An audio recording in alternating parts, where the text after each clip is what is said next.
One of the darkest times in all of American history was the internment of Japanese Americans during World War II. Thousands of lawful American citizens were incarcerated without evidence in a complete violation of the American Constitution, simply because of their heritage. However, throughout these events, groups of Japanese Americans showed incredible courage and American spirit. They were the No-No Boys, the Draft Resistors, and the 442nd Regimental Combat Unit.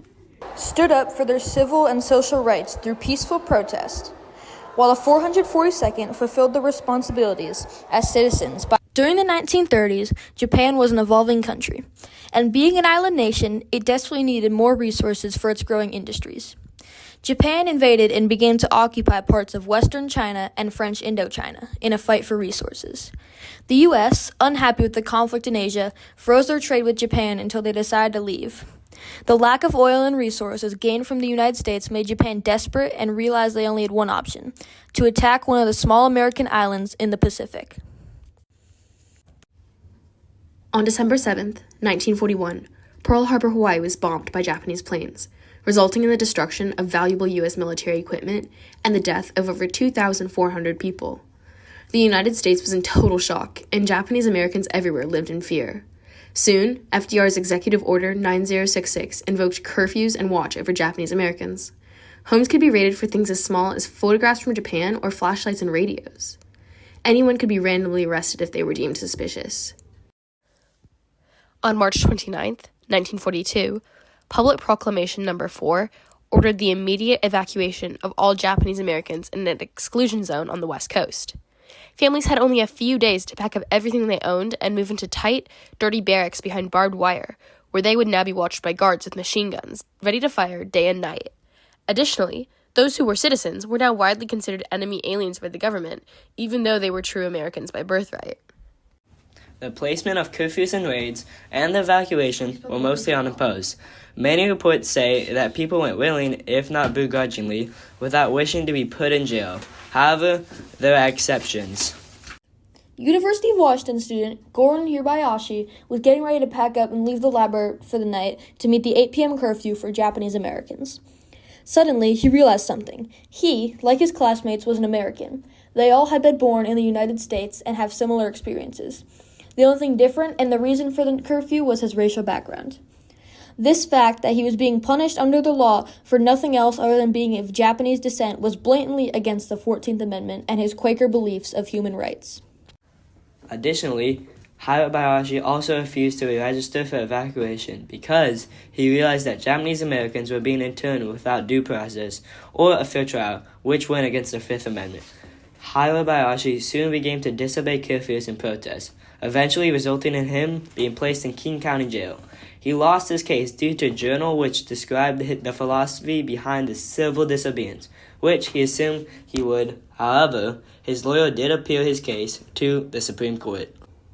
In 1943, as the war worsened, America was in dire need of more soldiers to fight in Europe, and upon the realization that they had camps full of thousands of able-bodied men, the Nisei, or second-generation Japanese Americans, were soon being asked to volunteer for the war effort.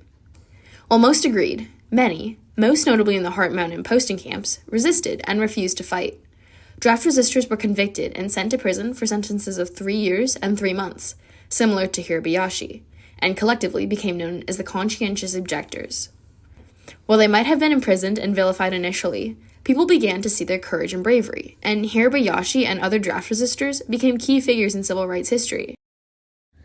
Another key group that also made an impact was the No-No Boys.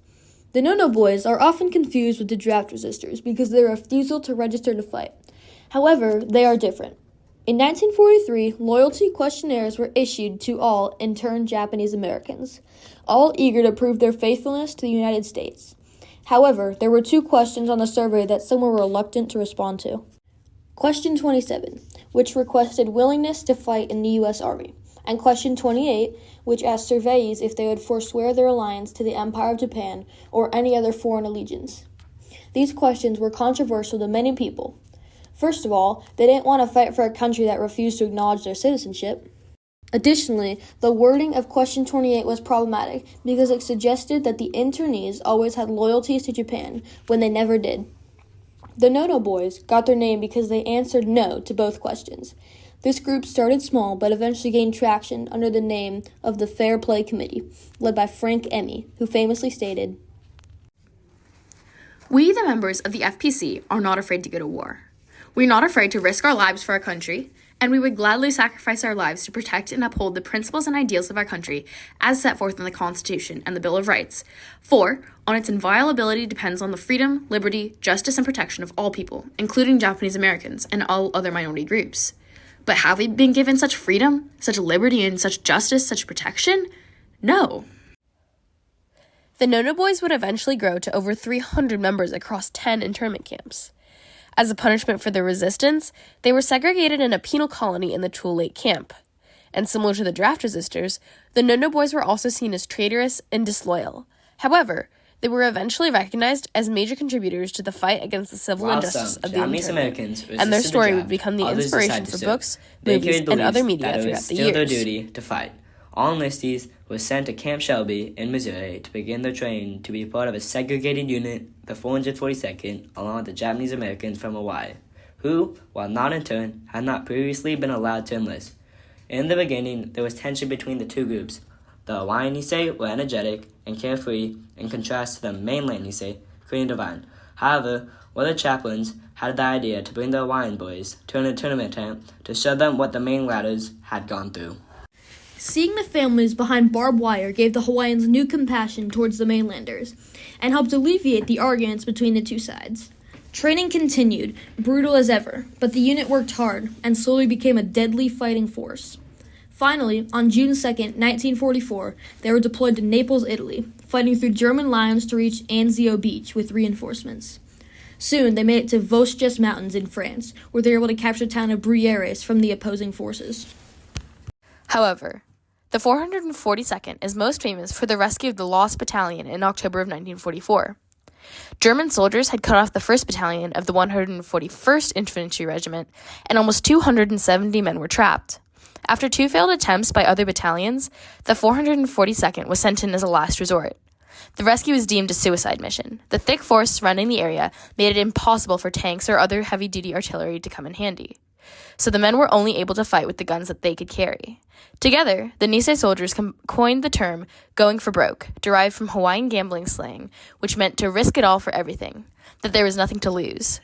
Finally, after 6 days of brutal uphill fighting in the thick fog and dense undergrowth, outnumbered and outgunned by their opponents, the Nisei boys, not even deemed American citizens by many, were victorious in the retrieval of their fellow countrymen. In 1946, it was a somber return to the States for the 442nd. Even though they were heroes, they weren't treated as such. Even though they were able to reunite with the families behind the barbed wires, they still knew they had lost everything: their homes, jobs, and belongings. Additionally, they still faced prejudice. However, during the summer of 1946, President Harry S. Truman recognized the Nisei for their efforts, bravery, and absolute selflessness during the war. The 442nd received over 18,000 military awards, becoming the most decorated combat unit of their size in the history of the United States. In the words of Harry S. Truman, "You have fought for the free nations of the world. You fought not only the enemy, you fought prejudice, and you have won." Despite the immense achievements of these brave people, their achievements are largely unrecognized and unknown to the general public. The internment, as it was a very dark time in American history, and it is our nature as human beings to not bring up things that we are uncomfortable discussing. However, more people today are beginning to recognize their heroism. Although it is important to mention, there was tension between those who resisted and those who served. They both had tremendous impact on civil rights. Looking back on this point in history, we must ask ourselves the question: were the true Americans the ones who failed their responsibilities to protect their people by interning over 120,000 citizens in harsh conditions without any credible evidence of espionage, in a policy deeply rooted in racism and xenophilia? Or was it those who embodied the true meaning of the very ideals of our country was based on? That all men are self-evidently created equally. Those who fought for themselves and for their country, both literally and in the form of defending her principles, despite not even being considered her own citizens.